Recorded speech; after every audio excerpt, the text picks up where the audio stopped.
All'inizio della mia carriera di insegnante pensavo: ma perché mai mi sono messo in proprio? Chi mai seguirà il mio canale YouTube? Pensa che volevi fare l'economista una volta. Quando mai ho detto una cosa del genere? In queste frasi, che funzione ha l'avverbio mai? Io potrei dire semplicemente: perché mi sono messo in proprio? Chi seguirà il mio canale YouTube? In questi casi, e nel linguaggio colloquiale, mai ha una funzione rafforzativa. È un rafforzativo e nelle domande esprime incredulità o polemica o una scarsa probabilità, ma serve a rafforzare, enfatizzare qualcosa. Ovviamente anche il tono ha una funzione comunicativa importante. Perché mai mi sono messo in proprio? Ma perché mai? Qui indica polemica o disperazione. Perché mai Giulia dovrebbe lasciarmi?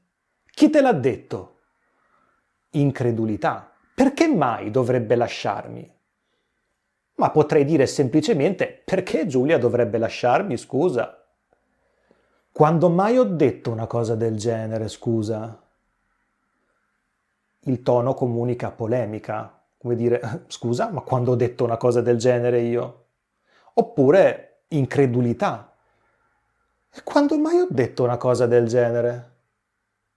Oh, hai visto che gol? Ma quando mai si è vista un'azione del genere in campo? Fantastico! Hanno bussato alla porta. Alle 11 di sera? Ma chi sarà mai a quest'ora? Chi sarà a quest'ora? Qui abbiamo un futuro epistemico, sarà. È un verbo al futuro che in realtà esprime dubbio, incertezza. E molto spesso il mai segue il verbo, ma non è sempre così. Ma chi mai può averti rubato il telefono? Dai, su via! Chi mai può avertelo rubato? Paolo è in prigione. Ma cosa avrà mai fatto per finire in cella? Flavio si lamenta perché l'albergo era caro. Quanto mai avrà speso per 3 giorni in montagna? Quanto mai avrà speso?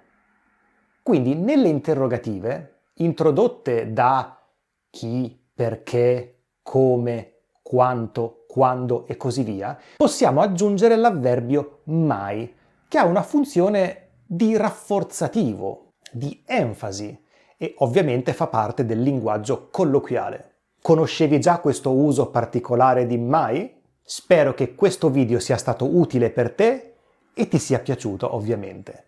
Se vuoi puoi scrivere delle frasi qui sotto nella sezione dei commenti e ti ricordo che se questo video ti è piaciuto puoi mettere un mi piace, puoi iscriverti al mio canale se non lo hai ancora fatto, puoi condividerlo con persone a cui potrebbe tornare utile.